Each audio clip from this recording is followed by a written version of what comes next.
Well, good morning, good morning. It is a little after 2 a.m. I gotta drive an hour to get Austin. And then we need to drive an hour to the Cleveland airport.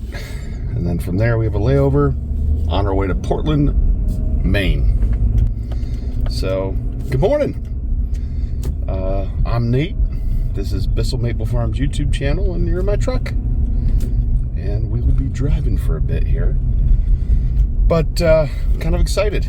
Heading to Maine this morning, and should be there some point later today. I'll be at a Sugarhouse about 2 hours north of Portland, or Portland, Maine.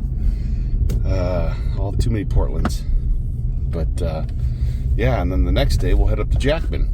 So yeah, kind of a fun little trip this morning. And yep, got to get Austin. So one of my favorite things is traveling to meet sugar makers all over the Maple Belt. It is kind of cool. And you guys like it too, apparently, based on the stats. You guys like it when I travel too. So looking forward to it. Hey, thanks for stopping by. Catch you at the end.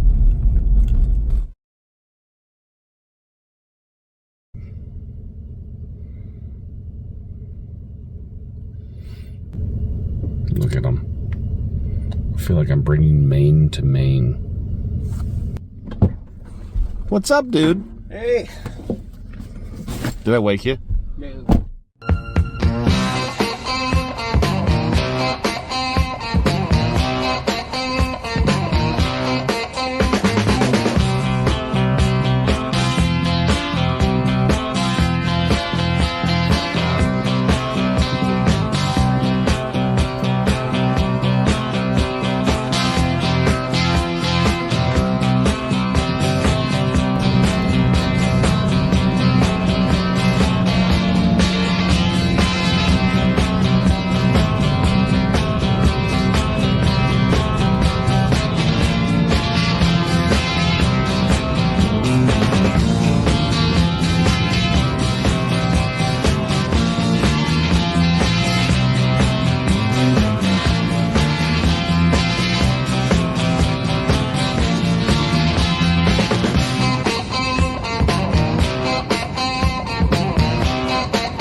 Leaving home out on the road, I've been down before.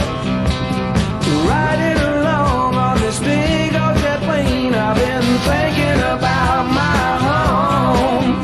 But my love light seems so far away, and I feel like it's all been done. Somebody's trying to make me stay, you know I've got to be moving on. Oh, big old jet airliner, don't carry me too far away. Oh, big old jet airliner,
maple whoopie pie.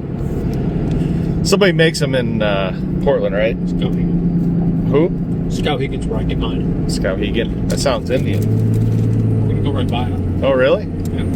Like it's up here? I'm gonna check. Oh, yeah? And they make maple whoopie pies. Huh. This is Saphound. Saphound Maple. Here we are in C Surplus Township. Kind of western, slightly getting north in Maine, but not way up there. So how many taps do you have here? We're about 16,000 right now. Okay. What type of yield are you getting on 16,000 taps?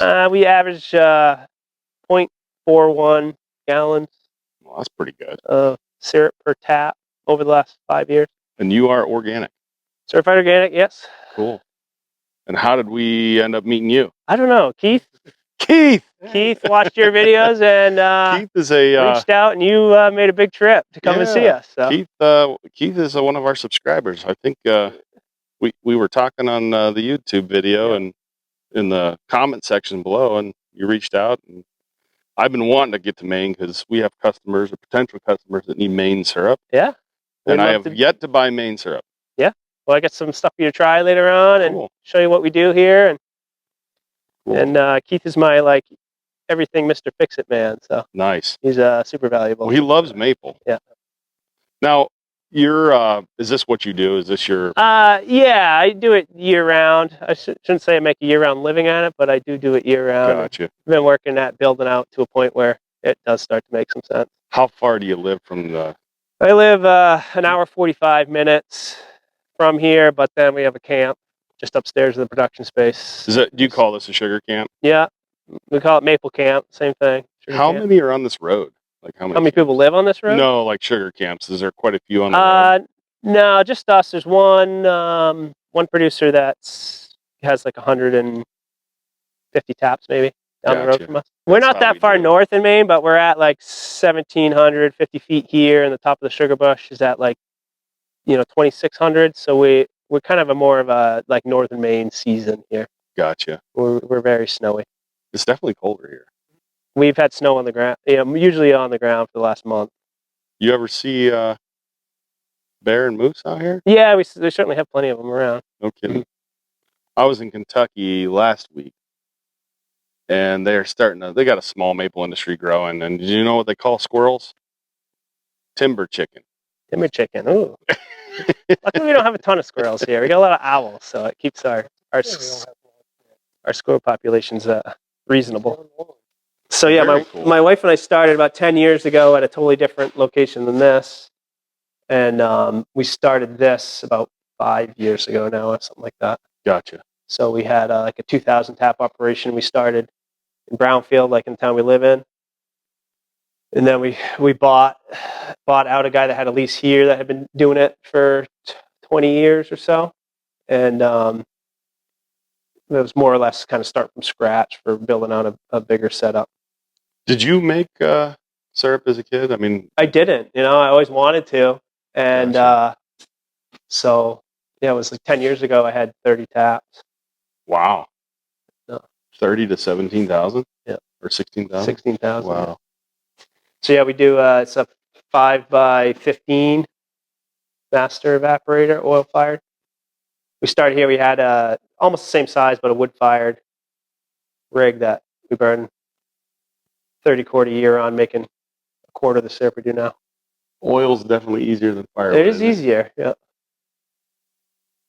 You get good service from these guys for the equipment side? It's decent. They're just the closest to me. Gotcha. And that's why I did a lot of CDL stuff, because I have a couple of options. So did you build this building? This building, yes. The old building back here was the Sugarhouse when I got it. So when we started, we boiled in here for a couple of years. This is like a dirt floor, wood-fired rig, whole bunch of wood storage out front. And so we just poured a floor in it, kind of sealed it up a little bit. Now we use it as a tank and barrel room. And recently, our row is in here too, in an insulated space there. You think that concrete's thick enough there? It's just thick out here because we had ledge issues. So back here is there's rock sticking out of the back of the slab back there. Is there really? And the whole slab pitches forward a little bit, so my tanks drain pretty easily. Awesome. So I'm like 2 inches higher on the back than here. But So this is the original shack that was here. Yep. So this building was here. built sturdy with a lot of nails. That's very cool. Yeah, so in here we have two 6,500 gallon sap tanks. Out back there's a 8,500 gallon sap tank. One So of the there's few two things, of these tanks in here. yeah, two of them are in here, and there's a I'm just gonna get a shot of it. bigger one up there. Is this your cooler right here? That's the RO room. Oh, no kidding. Yeah, squeezing in anything where I can fit it. So yeah, Each one of these tanks are 6,500 now it's just it's still my vacuum pump and just a little like indoor workspace. Propane heater in here. Pilot's on. Yeah, I'm just keeping it from freezing in there. That pilot probably keeps it warm enough. Yeah, I actually haven't turned the heater on yet this year. Wow. Just keep the pilot going for now. Very cool. So you run this whole operation on a generator? Yep. Now two generators. I had one where it was enough power for me to get kind of started, but this RO I needed to add another panel and a lot more power. How many posts do you have in here? It's got two 16-inch membranes and 4 8s. Very cool. Three 10-horse turbine pumps. So this is an upgrade this year? Yeah, and the generator to handle that addition, because we were kind of maxing out the 100 kW last year. Are you serious? And so we get 150 kW in now. How many different pump houses do you have, or does everything run right here? Everything runs here. Are you kidding me? Yeah. Gosh. And we got another 10 to 15,000 that will also run right to here. So you're going to add taps? Uh-huh. Nice. Yeah, we already put in the trail system like across the road for that mountain to run under the road and still come to here for next season. You're in all the way. You love this. I've been in deep for a while, but I'm just getting deeper, So yeah, currently we run like two big wet dry 2-inch corridors. They each are close to 8,000 taps. We're all 3/16 tubing, which is certainly different than most people trying to go big. Wow, that's unique. And it's You wish you wouldn't have? no, I still don't wish I still don't wish I wouldn't have. There's still some stuff to figure out. Sure. So we're making some strides on the stuff to figure out. But I mean, the initial cost for 316 is just so much lower. that's why I did it. I had like this is like trying to go big scale and bootstrap it still. And so that's really hard. Tough. And so 3/16 is a way that made it more possible for me, I think. And so even if like down the road I decide that 5/16 is going to be the way I go, I'll just add more 1-inch lines at the time when I'm starting to change out tubing for the first time and swap it over then. But I'm pretty confident we're going to figure it out on how to keep yields good. How many taps do you have on like a lateral of 316? I bet we average 10, but we're anywhere from like 30 to down to 1. It really depends. In certain circumstances, when I don't want to add more main line, I just want to pick up the taps. A big volume can be okay, but it's not ideal for longevity and the cleanliness of the pipe. Is there a lot of vendors that manufacture the 316? I think they all still mostly do, right? Leader They all does. do it. Leaders got it. Yeah. D&G did. It's just not as prevalent because it's finding a way to clean it. If they go to IPA, there's probably a chance. So yeah, between mainline and tubing, we have about 140 miles. And last year we cleaned like 98% of it. Wow. And it's calcium hyperchlorine solution. So It's like a bleach. yep, a bleach. No, is this your pump house right here? This is our everything house. I love it. So yeah, we do electric extractor, 2 vacuum pumps, but with a 3/16. Are these water cooled Tut Hills? Yeah, I ran these pumps. I just switched over to water cooled last year Gotcha. because they were oil cooled on a You just reclaimer. got tired of the sap getting in there? Yep. I got tired of the I sap always said getting they in there. should just give you the oil vein pumps and sell you the oil. Just give them to you. Here you go. Yeah. I'll sell you the new.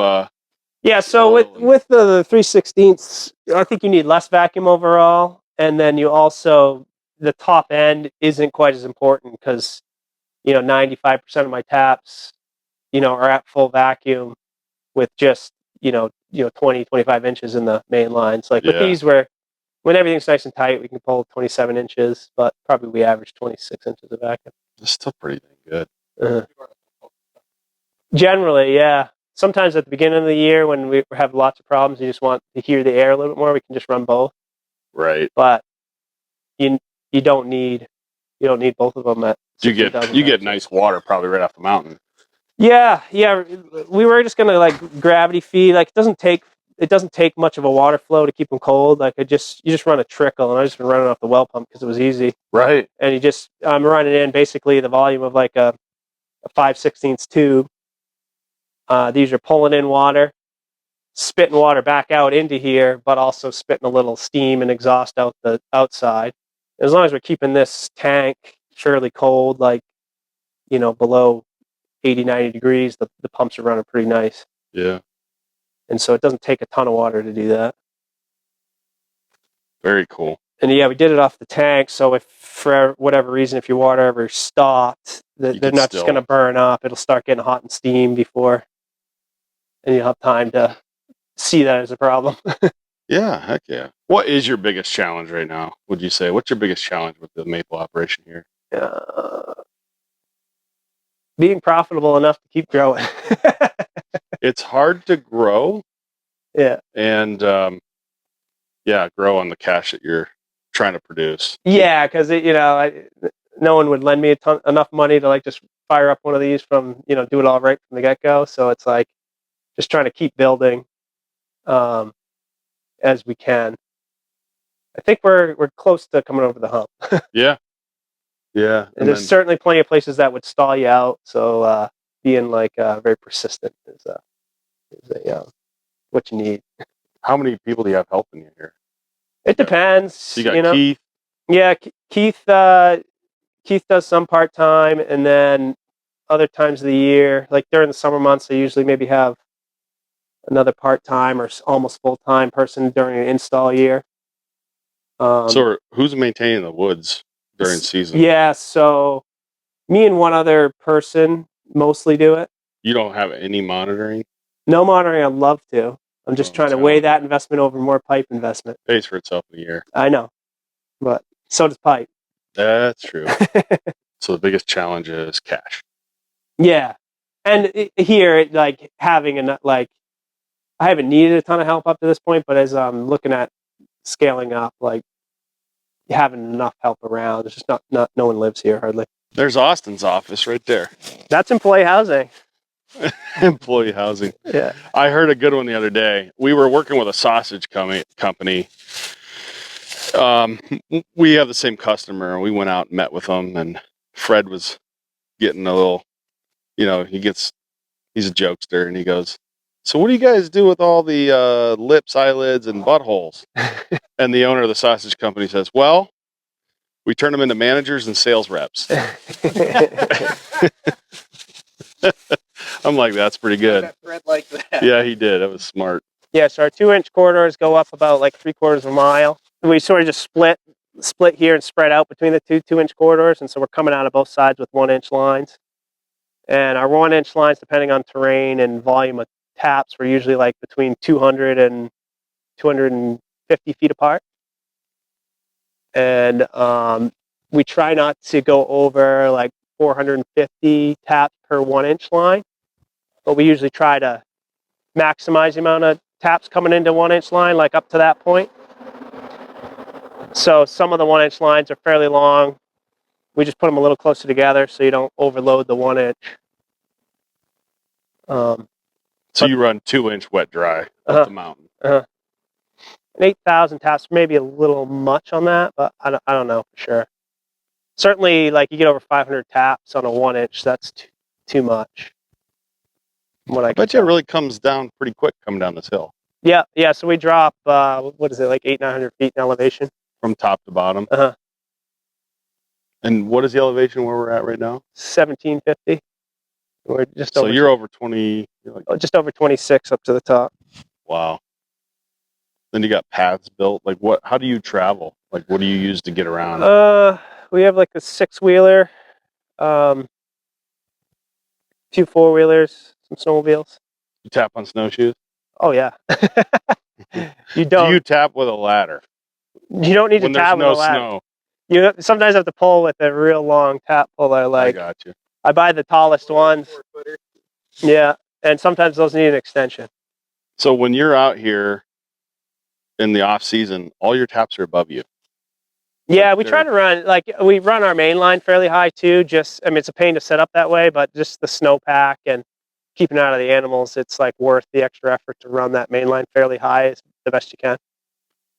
I'm curious what most producers do with bulk syrup in this area. Like how do you typically, do you move all the syrup yourself? We sell all of our syrup. I mean, certain years we've thought about we've moved a little bit to bulk packers, but we can move the volume I'm making generally. Oh, you're making 4,000 gallons roughly. Like an average season we'll make like 6,500 this year. Wow. Mhm. So that's like a semi and a half. And Yep. you have zero issues selling like to your I own wouldn't say retail. it's zero issues. I'm trying to sell in such a way where it's like doesn't take up all my time in the off season. Gotcha. Trying to like move it at like a little bit better rate, but focus on volume because I plan to keep expanding our production. So I'm a little careful on, like, we do pack some pints and quarts and smaller, but we don't focus on selling that. Do you sell a lot in drums, or do you sell a lot in the gallons to like restaurant groups? Or Yeah, we do a pretty big gallon route. We probably sell like 2,000 gallons a year just to restaurants and coffee shops and real small food production. And we sell a fair amount to food producers, and then we also sell a fair amount to other maple producers that are, smaller? small maple Gotcha. producers. What would help you? Like, what would if we could be helpful? What would be a helpful thing for us to help producers like yourself? Are you talking like information wise? Anything. I don't like. How can I be of value? I'm an Ohio maple farmer. I don't know. One of my guys that's working here is from Ohio. Oh, really? I don't know if you ever want good Maine syrup. So you're going to expand another 12,000 taps, you said? At least, yeah. So the first year you'll probably make half a gallon per tap off that. Yeah. At least, well, it depends on how the cleaning's going and how our management's going. Because new pipe, half a gallon tap's pretty easy on your first year. Right. As it gets older, that's where the challenges start.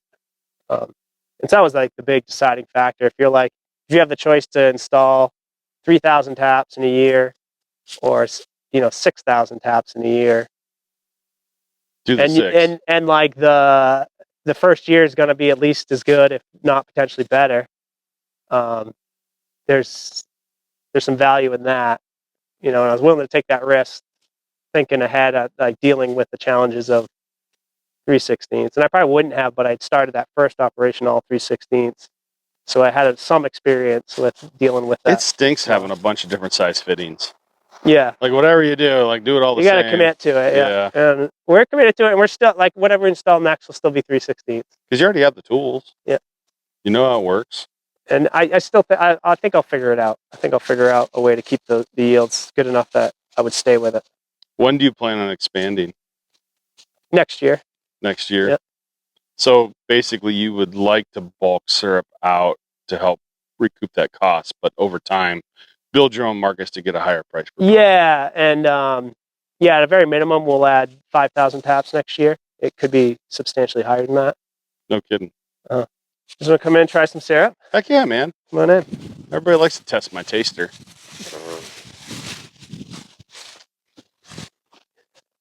All right, so I just brought out a bunch of samples like throughout the year. I don't know if this is everybody, but for me and a lot of the bigger producers in Maine here, the very start of the season, where we have like 1% sap, and it takes a ton to make any syrup, and you're warming up the rig. So we start off like real dark, and we go to light syrup pretty quick. And that dark is like something funky about it because it filters crappy, it boils hard, but it tastes good. Yeah. So it's pretty usable stuff. Can I try this? Yeah, try it. You got a spoon if you just want to pour a little out.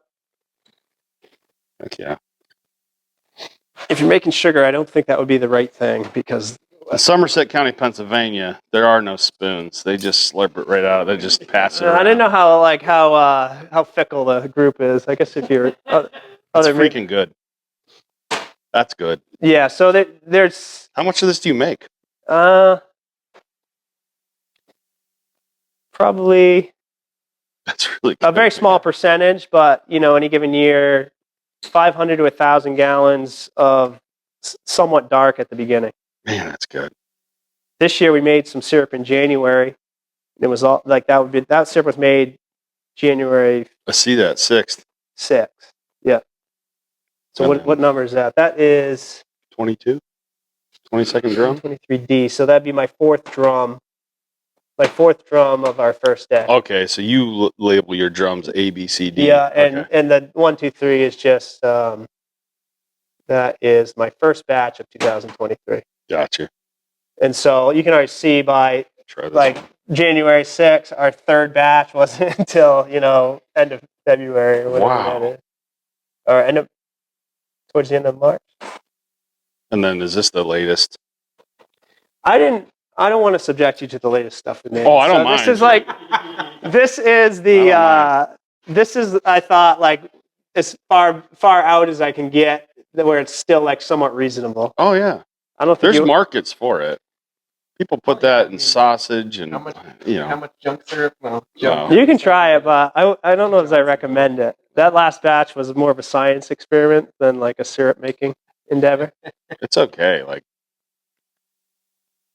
I think farmers would be shocked how many people want low grade syrup. No, that's the one of the challenges we have here for us to like the real like volume and quantity we make. It's ridiculously good. really hard to make it dark at all.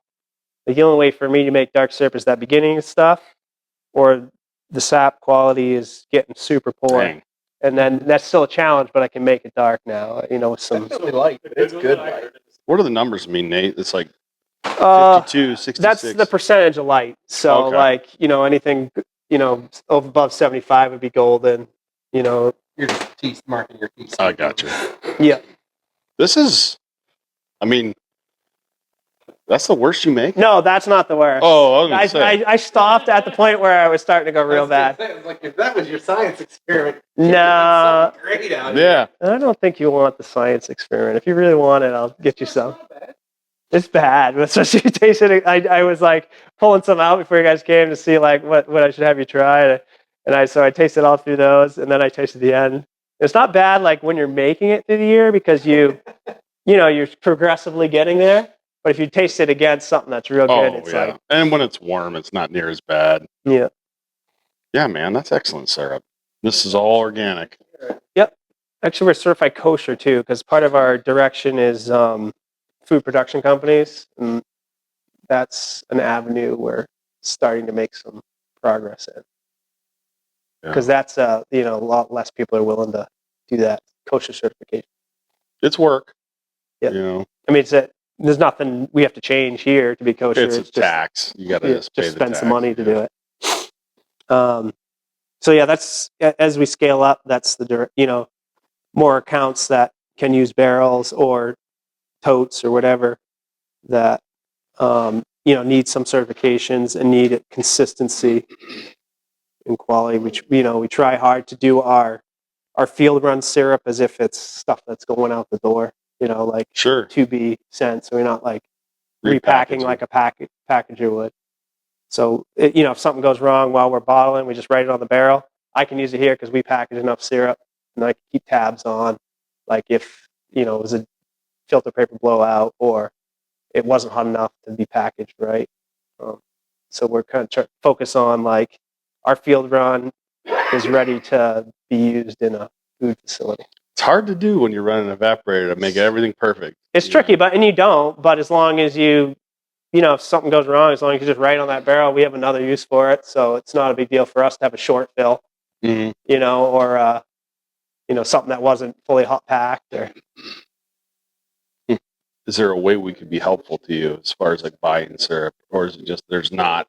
No, I'm certainly interested in something like that, and I actually have certain accounts that have asked me if I would make sugar, and I'm not going to. Oh yeah. So I think there could be a good connection. Like I've made it on on small scale, but I have no desire. Like I like being in the woods. I don't want to run a a packaging plant. But yeah, certainly. I think as far as being like helpful relationship is like if there's a certain quantity you want, if I know that fairly early, it's easy for me to plan for. Sure. Like a certain quantity you're going to need, and then maybe the quantity that you might need. So I have that in the back of my head, and I would do it in such a way that if I say I can do it, I'll do it. Sure. And then if there's more beyond that, then I can try to do it. Sure. So it's communication. Yeah, I think that's the best luck I've had with certain customers, and if they need a certain commitment from me, as long as it's at all possible, I can usually do it. It's funny that I'd met Scott a number of times, and like when I first got out of college, I worked in like the ski racing industry in Vermont, and I was like with his dad a whole bunch of times because I worked at like the mountain right beside where he worked. And I just happened to ask, I was like, "You're not related to a Dunn in Vermont, are you?" Yeah, Keith was telling me you guys pretty new to big upscale on the sugar and making stuff. You've been doing that for a while. Yeah, no, I mean, it was like there was an opportunity, so we just jumped on it and built the sugar plant in like 8 weeks. Nice. And then, I mean, it feels big. Like we can do 2,000 pounds in a shift. 2,000 pounds in a shift. So you're talking just a day? Like an 8-hour day. Oh, that's a lot of sugar. It is. And that's with a pretty manual process. I have new augers come in and because we're handling it like 3 times, and I just want to make it so it's dumps out of a machine, dumps into another. Right. But it's we're moving quite a bit. Yeah. We don't do that every day. Yeah. We run. Are you trying to grow that to the point where that place is running fairly regular? Well, the sugar, I have one customer that takes most of it, and I'd like to get more customers so I don't have all the risk. Yeah, yeah. So, you invest $250,000 in a sugar plant and you got one customer, you really want to have more, customers. I always thought that maple sugar is like really the better product than the syrup, but harder to sell. It's just less of a people are used to it. At least harder to sell in Maine. I'm sure maybe worldwide it's going to be easier. Yeah, it's talking to Bruce Bascom about it. He said there's plenty of room in the market for another sugar producer. Yeah, I always thought that's the area that's going to grow a lot, but it's you need room. Leap of faith. Yeah, you need room. You need space. You need good people. We learned a lot. We messed up a lot. Just our tester was $12,000, so you know how much moisture's in it. And it's just it adds up. But in order to do contracts with large food companies, you have to do these things. You have to be consistent. You have to be I have food safety stuff. 2 full-time people in my quality department. Yeah, and they're just that's what we're kind of running into as we look at some of these big food production accounts is what it'll take to really have the quality control assurance that you need for that type of stuff, and that's a whole other challenge.